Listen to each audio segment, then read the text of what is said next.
Entre-temps, le coronavirus a fait des siennes dans tous les pays de l'ancienne France, mais surtout dans les premiers à avoir été contaminés.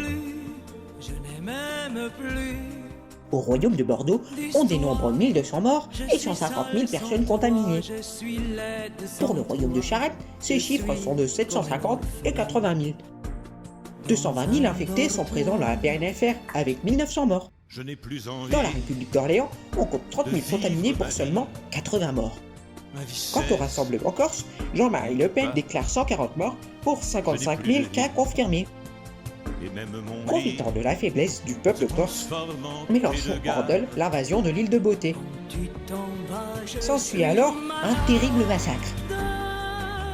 Presque toute la population meurt. Les rares survivants sont réduits à l'esclavage dans les goulags par les marseillais communistes. Même le dirigeant Jean-Marie Le Pen et son bras droit Gilbert Collard n'échappent pas à la tombe. On raconte d'ailleurs qu'avant d'expirer, le vieil extrémiste père de Marine aurait déclaré à son attention: La flamme bleue vient de s'éteindre en Corse, mais continue de perpétuer la tradition extrémiste, où que tu sois, ma chère enfant. et ça va faire bientôt 2 ans. Mais Le Pen fille est à ce moment sur son lit de mort en Italie. Elle avait en effet décidé de s'établir discrètement dans ce pays sous la protection de son copain italien Matteo Salvini, son grand ami avec qui elle a tout partagé, même le Je Covid-19. suis fatigué. Ainsi, les deux politiques meurent à cause de la maladie.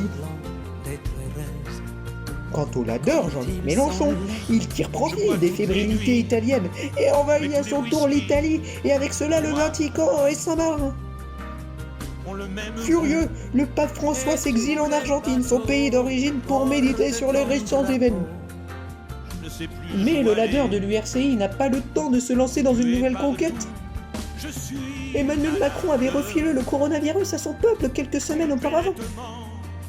Dans l'URCI, le pic de l'épidémie est sur le point d'arriver. Forcé de mettre son peuple en quarantaine, Mélenchon déclare: Salaud, ça m'apprendra à utiliser une arme chinoise.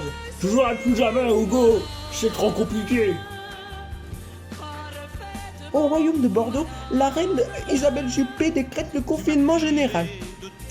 Tout Bordelais qui sortira de chez lui sera sévèrement châtié. Il en est de même au royaume de Charette.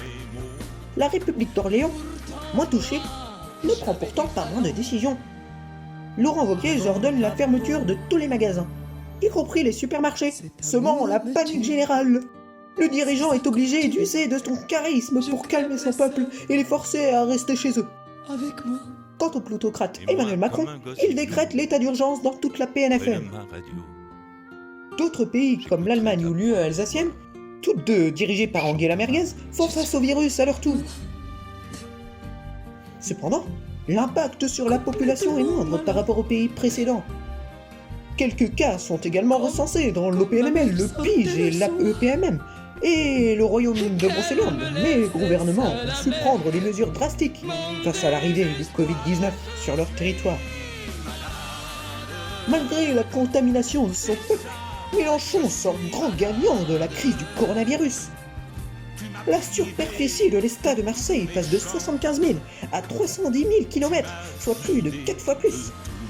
Satisfait d'avoir accru en si peu de temps son territoire, le dirigeant de l'URCI profite d'un confinement bien mérité. Il va même jusqu'à dire: Profitez bien de vos vacances, mes petits cocos, car vous travaillerez bientôt encore plus à la rentrée des crasses. Je suis mal.